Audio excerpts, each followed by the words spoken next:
दुनिया ने स्वयं प्रदान किए हैं या स्वयं का वर्चस्व स्थापित करने के लिए दुनिया पर युद्ध थोपे हैं। आज उसकी कीमत पूरी मानवता चुका रही है। ग्लोबल वार्मिंग, जलवायु परिवर्तन, इन सब के साथ साथ पश्चिम एशिया में चल रहे गतिरोध, ये सभी चुनौतियां हैं हम सब के सामने, जिनके कारण वायु प्रदूषण की भीषण समस्या, अतिवृष्टि, अनावृष्टि, ओलावृष्टि, इन सब का सामना पूरी दुनिया को करना पड़ रहा है। और इसीलिए इन सब बातों को ध्यान में रख करके प्रधानमंत्री जी के विजन को जमीनी धरातल पर उतारने के लिए जब 15 जून से भारत का सबसे बड़े एयरपोर्ट के संचालन का कार्य प्रारंभ होने जा रहा है, तो नोएडा इंटरनेशनल एयरपोर्ट के सुचारू वायु सेवा की दृष्टि से आने वाले जाने वाले श्रद्धालुजनों, नागरिकों और यात्रियों की सुविधा को ध्यान में रखते हुए और देश के सबसे बड़े आईटी एंड इलेक्ट्रॉनिक्स के हब में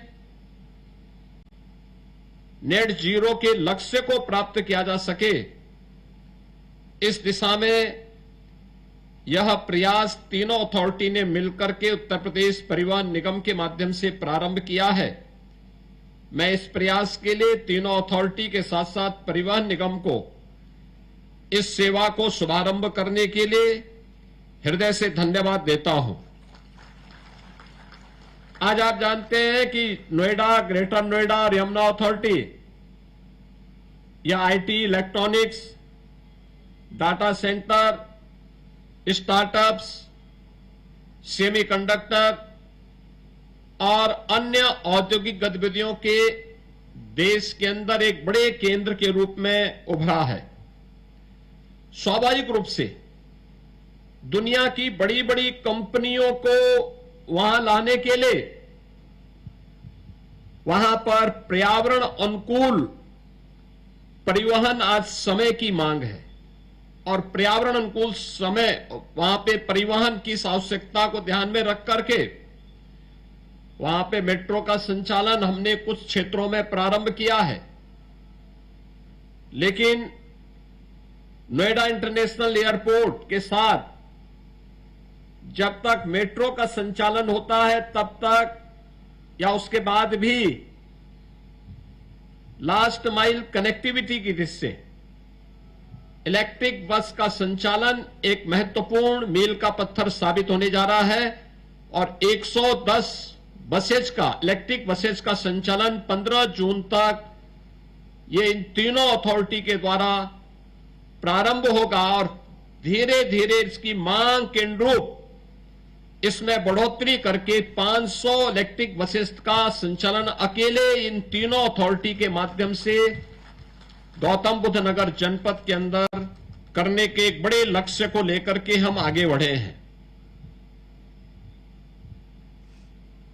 नए भारत के नए उत्तर प्रदेश में आज आपको परिवर्तन देखने को मिल रहा होगा। 2017 के पहले का उत्तर प्रदेश और 2017 के बाद का उत्तर प्रदेश। 2017 के पहले टूटी हुई सड़कें, नदारद बिजली, अराजकतापूर्ण वातावरण, सुरक्षा का कोई पुरसा हाल नहीं, प्रदेश के अंदर चारों ओर अव्यवस्था और अराजकता के इस वातावरण में प्रदेश के नागरिकों के सामने पहचान का एक संकट खड़ा हुआ था।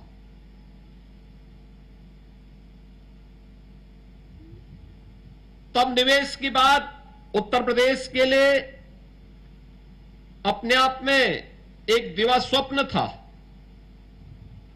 2017 के बाद का Uttar Pradesh world class road connectivity के लिए, एयर कनेक्टिविटी के लिए जाना जाता है। आज आप देख रहे होंगे देश के अंदर सबसे अच्छा रोड नेटवर्क इस समय उत्तर प्रदेश के पास है। 4 लाख किलोमीटर का road network, state highway, highway, expressway, inter state connectivity, ये उत्तर प्रदेश की देश के अंदर सबसे बेहतरीन कनेक्टिविटी में से एक जानी जा रही है। ये परिवर्तन 9 वर्ष के अंदर डबल इंजन की सरकार ने किया। आज यूपी जो अपनी बदहाल सड़कों के लिए 9 वर्ष पहले जाना जाता था, आज वह एक्सप्रेस वे के रूप में अपनी पहचान बनाया है। जो भी व्यक्ति गंगा एक्सप्रेस वे से चल रहा है, मेरठ से प्रयागराज के बीच गंगा एक्सप्रेस वे, हम लोगों ने 2019 के प्रयागराज कुंभ में इसकी घोषणा की थी, कैबिनेट ने इसकी घोषणा की थी। आज जो भी इस एक्सप्रेसवे से चलता है, एक बार उसका एहसास होता है कि क्या ये वही उत्तर प्रदेश है जिस उत्तर प्रदेश में पहले सड़क और गड्ढे का पता नहीं लगता था। Purvanchal expressway, Bundelkhand expressway, Gorakhpur link expressway, Delhi Meerut 12 लेन का एक्सप्रेसवे, या अभी कुछ ही दिनों के बाद लखनऊ कानपुर के बीच में बने हुए लखनऊ कानपुर का एक्सप्रेसवे, जिसका बहुत शीघ्र लोकार्पण होने जा रहा है। ये नए उत्तर प्रदेश की एक नई पहचान बने हैं। कोई सोचता था कि यूपी के अंदर एयर कनेक्टिविटी इतनी बेहतर हो पाएगी? प्रयागराज में मात्र 11 महीने के अंदर एयरपोर्ट बनकर के तैयार हुआ। जेवर देश का सबसे बड़ा एयरपोर्ट बनने जा रहा है। गंगा एक्सप्रेसवे देश के सबसे बड़े एक्सप्रेसवे में से जाना जा रहा है। और 5 इंटरनेशनल एयरपोर्ट के साथ, आप सोचो ना, कभी त्रेता युग में भगवान श्री राम पुष्पक विमान से अयोध्या आए होंगे, लेकिन इसके बाद कभी अयोध्या वासियों को वायु सेवा प्राप्त नहीं हो पाई होगी। हजारों वर्षों तक अयोध्या उपेक्षित थी। आजादी के बाद भी लगातार अपमानित थी। आज अयोध्या में इंटरनेशनल एयरपोर्ट बनकर के तैयार है और महर्षि वाल्मीकि को समर्पित एयरपोर्ट आज अयोध्या में संचालित हो रहा है। लखनऊ में इंटरनेशनल एयरपोर्ट, काशी में इंटरनेशनल एयरपोर्ट, कुशीनगर में इंटरनेशनल एयरपोर्ट और नोएडा, जो जेवर में नोएडा इंटरनेशनल एयरपोर्ट है, ये अपने आप में न केवल पैसेंजर के लिए बल्कि कार्गो का भी एक बहुत बड़े हब के रूप में और एमआरओ के एक हब के रूप में अपने आप को स्थापित करने जा रहा है। यानी ये उत्तर प्रदेश के अंदर 7 सिटी आज के दिन पर यूपी के पास ऐसी है। 20 में से 7 सिटी, देश के अंदर 20 सिटी और उत्तर प्रदेश में उसमें 7 ऐसी है जिसमें पब्लिक ट्रांसपोर्ट की बेहतरीन सेवा, मेट्रो का संचालन उत्तर प्रदेश के अंदर हो रहा है। यह आज की आवश्यकता है। उत्तर प्रदेश में 17 म्युनिसिपल कॉरपोरेशन में हम लोग आज के दिन पर 700 से अधिक इलेक्ट्रिक बसेज का संचालन कर रहे हैं। गौतम बुद्ध नगर जनपद इससे वंचित था और अब सरकार ने तय किया है कि वहां पर भी हम आज इस सुविधा को प्रारंभ करेंगे और 15 जून तक इस बेड़े को 110 तक पहुंचाएंगे। इसके बाद अगर डिमांड होगी तो वहां पे इस बेड़े को हम 500 तक पहुंचाने के एक बड़े लक्ष्य के साथ काम कर रहे हैं। पहले इलेक्ट्रिक बसेज जो बनती थी ये भी हमें बाहर से मंगानी पड़ती थी। अब मुझे बताते हुए प्रसन्नता है कि दो इलेक्ट्रिक बस मैन्युफैक्चरिंग के प्लांट यूपी में स्थापित हो चुके हैं। टाटा मोटर्स ने और अशोका लीलैंड ने, हिंदुजा ग्रुप ने भी लखनऊ में अपना प्लांट स्थापित करके ये सुविधा देनी प्रारंभ की है। आज मेरे लिए और भी प्रसन्नता का क्षण है कि जहां गौतम बुद्ध नगर जनपद में हम लोग इन इलेक्ट्रिक बसेज का संचालन कर रहे हैं, आज यमुना अथॉरिटी में 3 ऐसी अन्य बसेज जो हाइड्रोजन बसेज हैं उनको भी आज वहां संचालित करने जा रहे हैं। 3 ऐसी हाइड्रोजन बसेज जो वहां पर यमुना अथॉरिटी को एनटीपीसी ने उपलब्ध करवाए हैं, जिनमें ग्रीन हाइड्रोजन मोबिलिटी ये आज एक नई अभिनव अवधारणा बन चुकी है। आज ये वहां पर 3 इसका भी संचालन हो रहा है, जिसमें आप आश्चर्य करेंगे कि जो हाइड्रोजन का निर्माण हो रहा है, हाइड्रोजन में यानी जल में 2 पार्ट हाइड्रोजन का होता है, 1 पार्ट ऑक्सीजन का होता है। इसको उससे सेपरेशन की एक प्रक्रिया होती है। उस प्रक्रिया के बाद फिर उसको कंप्रेस्ड करके उसको सिलेंडर में पैकिंग करके फिर उसको हम उपयोग करते हैं। और ये सबसे अच्छी बात यह है कि इसमें जल कौन सा लिया जा रहा है, यानी ग्राउंड वाटर नहीं लिया जा रहा है, सरफेस वाटर भी कोई शुद्ध सरफेस वाटर नहीं लिया जा रहा है, इसमें सीवर का पानी लिया जा रहा है। उसी का ट्रीटमेंट करके फिर उसी से ऑक्सीजन अलग करके, यानी ऑक्सीजन को वायुमंडल में और हाइड्रोजन को कंप्रेस्ड करते हुए सिलेंडर में रखना, और इस पूरी प्रक्रिया को करने के लिए आज यहां पर यह प्रक्रिया वहां पर प्रारंभ हुई है। Hydrogen fuel cell electric buses में वहां पर भर करके फिर उन्हें संचालित करने की कार्रवाई भी आज 3 बसेज हम लोग वहां पर यमुना अथॉरिटी में, जहां पर जेवर एयरपोर्ट बना है, वहीं पर उसको संचालन करने की व्यवस्था कर रहे हैं। मेरा मानना है कि यह वायु प्रदूषण को कम करने, जहरीले वातावरण से समाज को बचाने के लिए, खासतौर पर बच्चों को, बुजुर्ग लोगों को, बीमार लोगों को बचाने में इसकी एक बड़ी भूमिका होगी। आज इन सभी सुविधाओं को आज एक साथ प्रारंभ करते हुए मुझे अत्यंत प्रसन्नता की अनुभूति हो रही है।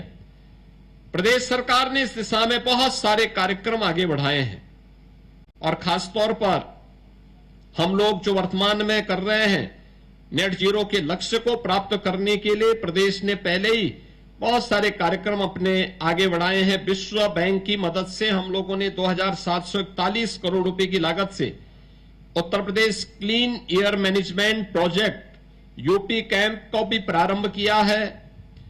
इसके साथ ही हम लोगों ने प्रदेश के अंदर हमारे बहुत सारे ऐसे कार्यक्रम चल रहे हैं जो प्रदेश के अंदर नगरीय क्षेत्रों में स्ट्रीट लाइट, आज से 9 वर्ष पहले स्ट्रीट लाइट आप देखते रहे होंगे, सब हेलोजन जलते थे, बहुत ज्यादा ऊर्जा की आवश्यकता पड़ती थी, और उसके कारण आप देखते रहे होंगे बहुत सारे कीड़े मकोड़े उन पे जब जलते थे तो भयंकर बदबू आती थी उसके नीचे खड़े होने पर।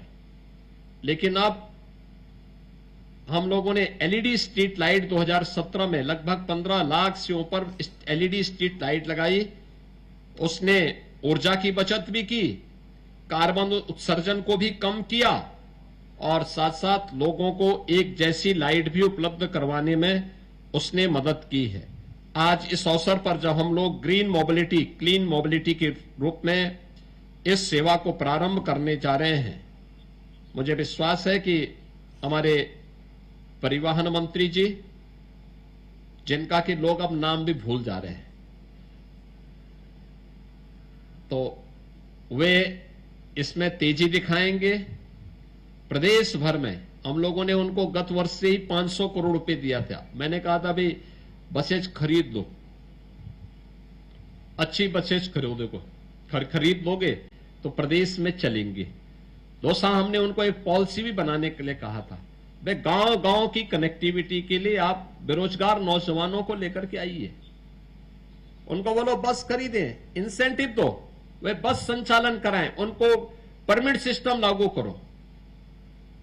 हम पता नहीं क्यों हमने कैद करके रख दिया है, लेकिन इसके लिए समय देना पड़ेगा।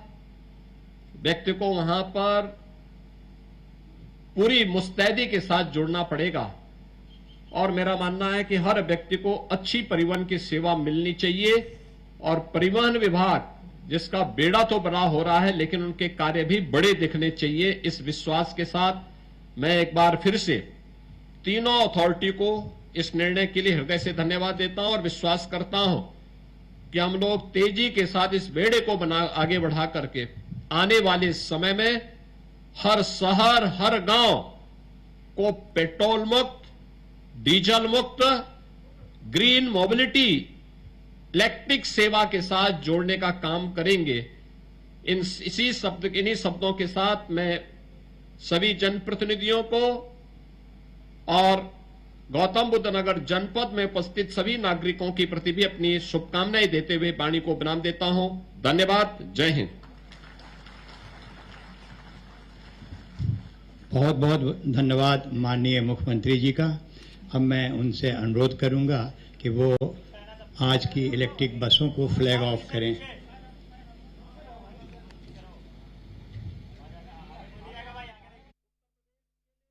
इस वक्त हरी झंडी दिखाते हुए नजर आ रहे हैं। सीधे रूप से आपको तस्वीरें दिखा रहे हैं टीवी स्क्रीन पर। मुख्यमंत्री योगी आदित्यनाथ ने हरी झंडी दिखाते हुए नजर आ रहे हैं। डबल डेकर बस की जो सौगात है वो जेवर को दी गई है। सीधे रूप से आपको तस्वीरें दिखा रहे हैं। मुख्यमंत्री योगी आदित्यनाथ हरी झंडी दिखाते हुए नजर आ रहे हैं। सीधे रूप से आपको तस्वीरें दिखा रहे हैं। बसों को हरी झंडी देते हुए, ये सौगात देते हुए मुख्यमंत्री योगी आदित्यनाथ नजर आ रही हैं। जेवर से तस्वीरें दिखा रहे हैं। टीवी स्क्रीन पर आप तस्वीरें देख सकते हैं। ये डबल डेकर बस है जिन्हें मुख्यमंत्री योगी आदित्यनाथ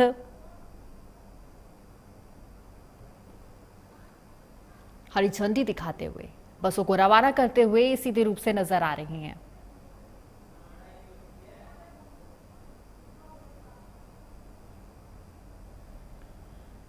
अब जो तमाम लोग हैं उनकी यात्रा जो है वो बेहद आसान हो जाएगी। जेवर को ये बड़ी सौगात मिली है। मुख्यमंत्री योगी आदित्यनाथ की तरफ से इन बसों को रवाना किया गया है। हरी झंडी दिखाकर मुख्यमंत्री योगी आदित्यनाथ रवाना करते हुए नजर आ रही हैं। करीब 11 जो बसें हैं वो मौके पर मौजूद है, जिन्हें मुख्यमंत्री योगी आदित्यनाथ रवाना करते हुए हरी झंडी दिखाते हुए नजर आ रही हैं। ये करीब 11 बसें हैं, डबल डेकर बस हैं। इसमें मुख्यमंत्री योगी आदित्यनाथ बसों को हरी झंडी दिखाते हुए नजर आ रहे हैं। मैं आपको ये भी बता दें, यूपीएसआरटीसी द्वारा 110 बसों को संचालन जो है उनका शुरू कर दिया गया है और 15 जून तक पूरी संख्या में ये मौजूद रहेगा। सीधे रूप से आपको तस्वीरें भी दिखा रहे हैं।